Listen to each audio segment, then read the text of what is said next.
here's our curing area. You can see the batches lined up. This is the most recent batch, the batch before, and so on.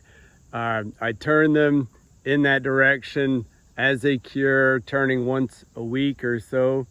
And when they're at the far end, then they're ready to be brought over to the screening pad and screened and sold. But yeah, let's take a quick look. This batch we brought just a couple of weeks ago, and you can see, I mean, it looks like leaves and wood chips.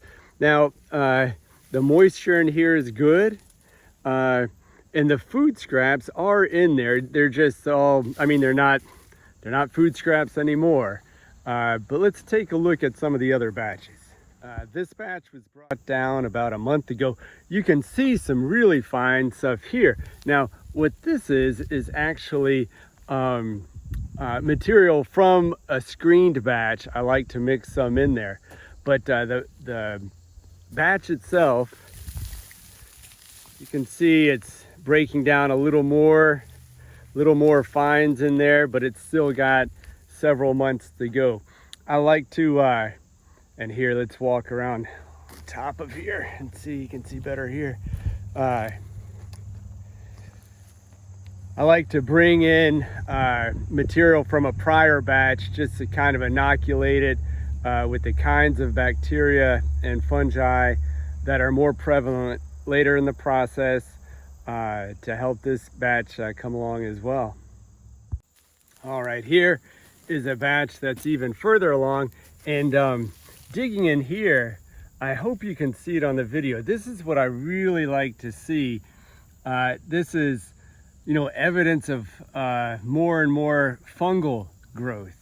I worry sometimes, there, that looks great, doesn't it? Now it's concentrated just like half an inch under the crust, but when you dig down deeper in there, you don't see it as much. So it's good to kind of let it develop and then turn it so more material can have a turn near the surface. And you know, fungi is what really is going to break down the cellulose and lignin to give you that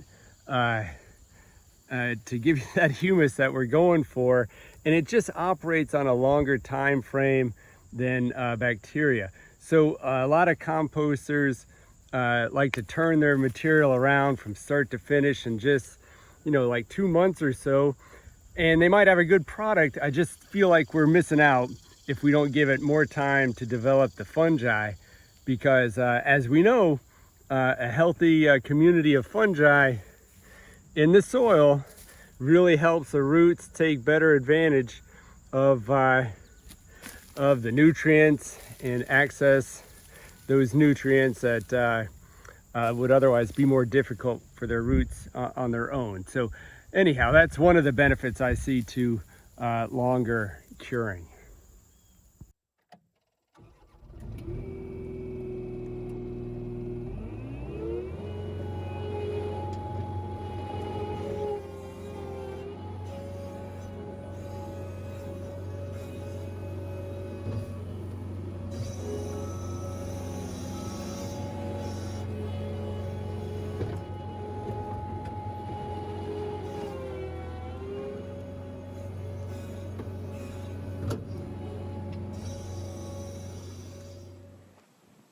Here's what the curing area looks like after I've turned it.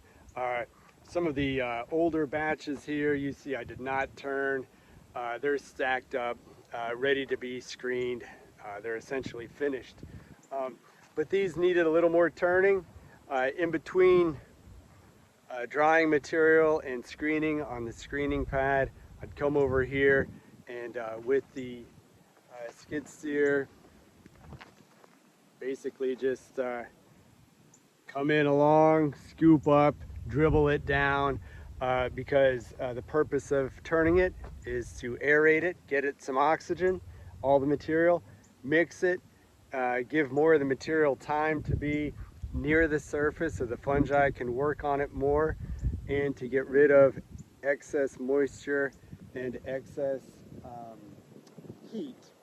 And yeah, I do that about once a week during the curing, and after maybe 5 months of that, I screen it.